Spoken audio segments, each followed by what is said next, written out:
এ বদনা, তুই তো খুব জ্ঞানী। এমন একটা কবিতা ক যে কবিতার মধ্যে 64টা জেলার নাম আছে। ছন্দে সুরে বলছি আমি সকল জেলার নাম, তাল মেলাতে সবার আগে আসলো কুড়িগ্রাম।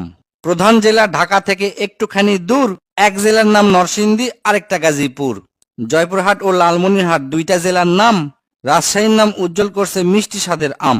পাহাড় ঘেরা বান্দরবন ও সিলেট খাগড়াছড়ি, ময়মনসিংহের কিশোরগঞ্জে এই লেখকের বাড়ি। নেত্রকোনা সুনামগঞ্জে আছে ধানের মাঠ, সুন্দরবনের কাছে আছে খুলনা বাগেরহাট।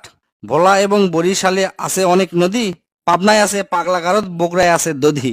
পাশাপাশি দুইটা জেলা টাঙ্গাইল জামালপুর, আরো দুইটা জেলা হলো কুষ্টিয়া যশোর। মনের মতো একটা জেলার নাম তার মাগুরা, দন্তান্নতে নারায়ণগঞ্জ, নাটোর ও নওগাঁ। দন্তান্নতে আরো 4টি জেলা বলতে আমি পারি, নবাবগঞ্জ ও নোয়াখালী, নড়াইল, নীলফামারী। গঞ্জদিয়া মানিকগঞ্জ হয় আরো মুন্সীগঞ্জ, গোপালগঞ্জ হয়, হবিগঞ্জ হয় আরো সিরাজগঞ্জ।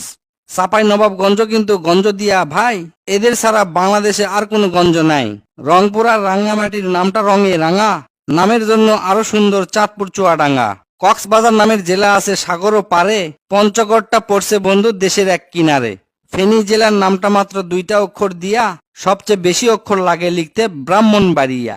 6টা অক্ষর লিখতে লাগে মৌলভী বাজার, এদিক থেকে শরীয়তপুর সমান তাহার। শেষের দিকে এসে দেখি বসছে পুরের মেলা, নামের শেষে পুর লাগানো অনেকগুলো জেলা। পুর দিয়ে ভাই শেরপুর আছে পিরোজপুর, মেহেরপুর ও মাদারীপুর, আরো দিনাজপুর। ফরিদপুর ও লক্ষ্মীপুর এই দুইটা জেলার সাথে পুরের পালা শেষ করিয়া গেলাম বরগুনাতে। আসার পথে কুমিল্লা ও ঝালকাঠি সহ ঘুরে এলাম রাজবাড়ী, তার সঙ্গে ঝিনাইদহ।